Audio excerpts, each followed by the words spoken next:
Peer টিয়ার মানুষ খায়ও না, পড়েও না, বিশ্বাসও করে না। ফেসবুকে দেখলাম একজন আর একজনকে জিজ্ঞাসা করছে, ভাই পিয়ার পদ্ধতি কি? বলে পিয়ার পদ্ধতি হচ্ছে ভোট দিবে সন্দ্বীপে আর প্রার্থী থাকবে হলো মালদ্বীপে। এটার নাম হলো পিয়ার পদ্ধতি। ফেব্রুয়ারি মাসে নির্বাচন হবে, ওটা নিয়ে এখন নানান রকম কথা হচ্ছে। সবচেয়ে একটা নতুন আবিষ্কার হয়েছে যে কি পিয়ার পদ্ধতি। তা আমি ফেসবুকে দেখলাম একজন আর একজনকে জিজ্ঞাসা করছে, ভাই পিয়ার পদ্ধতি কি? বলে পিয়ার পদ্ধতি হচ্ছে ভোট দিবে সন্দ্বীপে আর প্রার্থী থাকবে হলো মালদ্বীপে। এটার নাম হলো পিয়ার পদ্ধতি। আমাদের বাংলাদেশের মানুষ যারা ভোট করে, ভোট দেয়, তারা তাদের প্রার্থীকে দেখতে চায়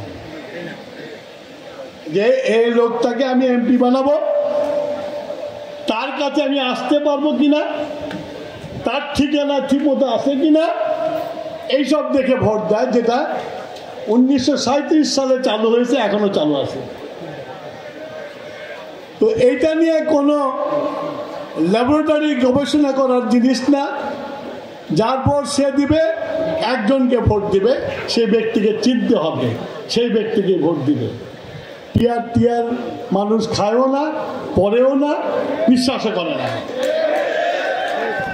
আমি এইসব কন্ডিশন যারা দেয় তারা কিন্তু খুব সুপরিচিত। আমরা তাদেরকে 47 তাদের চরিত্র দেখেছি। পাকিস্তানের বিরোধিতা করেছে, আবার পাকিস্তান হওয়ার পরে যখন পাকিস্তানের প্রথম শাসনতন্ত্র হলো 1956 সালে, নির্বাচন দেওয়া হলো, মানুষ নির্বাচনে নেমে গেছে।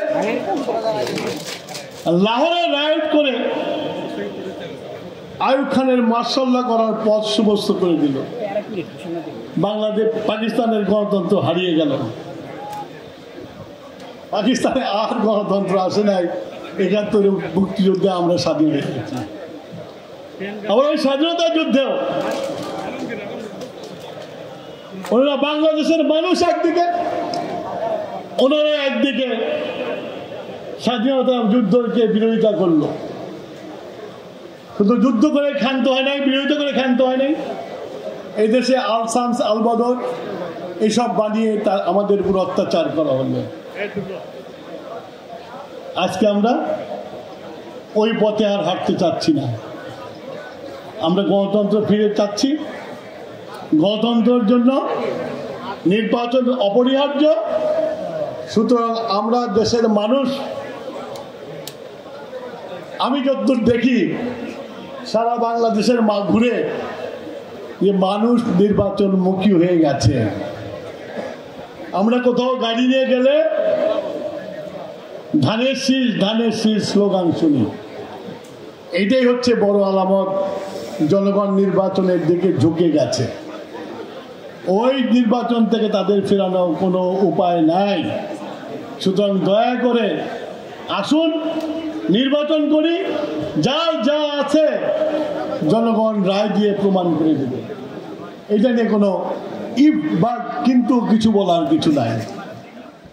আমি এখন